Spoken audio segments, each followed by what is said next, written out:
Isn't it kind of wild? We get these thick instruction manuals for our coffee makers, for our phones, but for the most complicated, most powerful thing we will ever own, our own mind, nothing.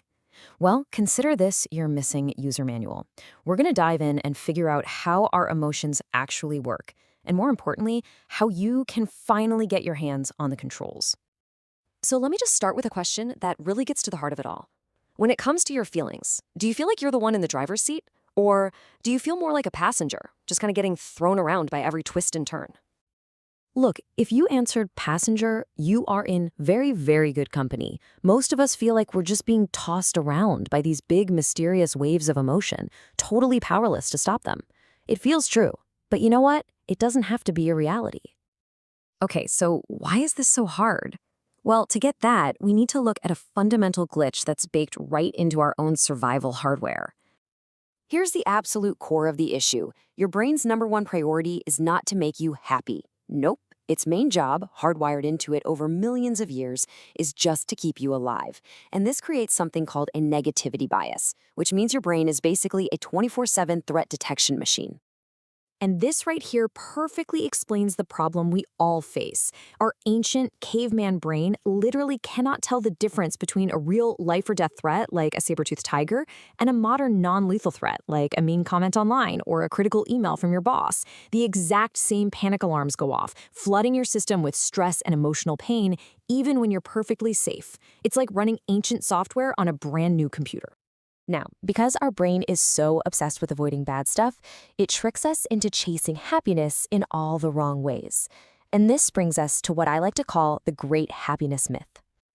You know this one. We've all been taught the one-day myth. I'll be happy when I get that job, or when I buy that car, or when I finally lose the weight. But here's the thing. Our minds have this built-in reset button called hedonic adaptation. Basically, once the thrill of the new thing wears off, we just go right back to our original happiness level. This is just fascinating.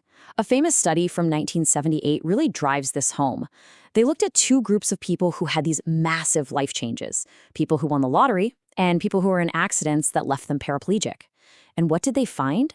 A year later, both groups, the lottery winners and the accident victims, had returned to pretty much the exact same level of happiness they had before it all happened. It shows how little our external world really affects our long-term happiness. So, if it's not the job or the money or the big life events, then where does happiness actually come from? Well, the research points to a breakdown that looks something like this. A huge chunk, 50%, is just your genetic lottery. But then look at the rest. Only a tiny 10% is your actual life circumstances.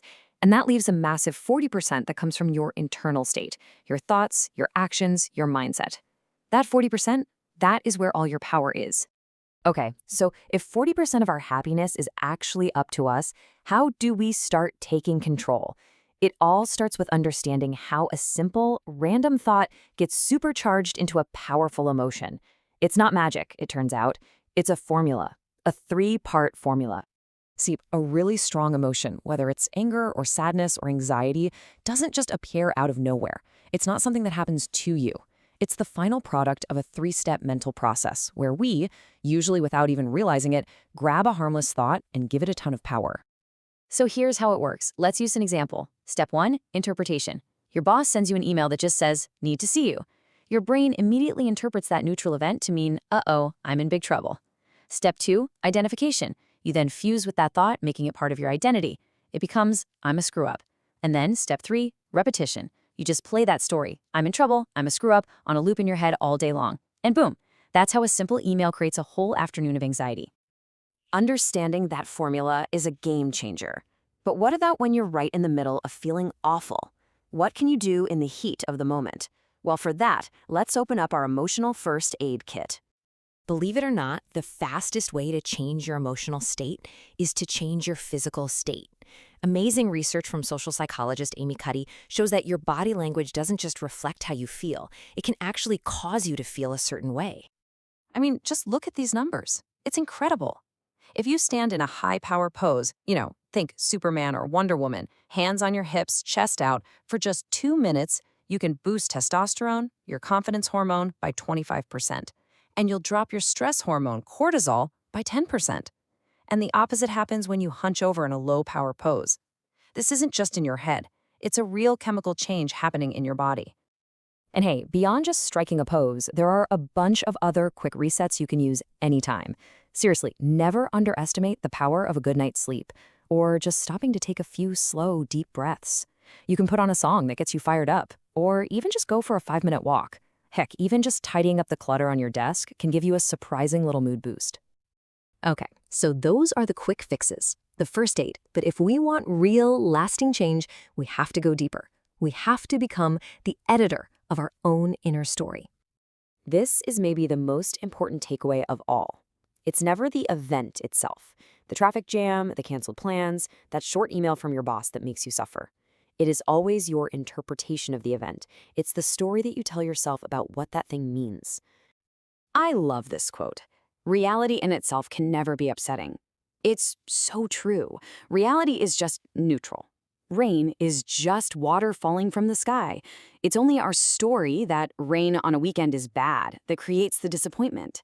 The moment you stop arguing with what is, you stop creating your own suffering. And really, it all comes down to this single choice. Stuff is going to happen, your brain is going to throw random thoughts at you, but the power to interpret them, to identify with them, and to repeat them, that power is 100% yours. You are the author. So let me ask you, what story are you going to choose to believe today?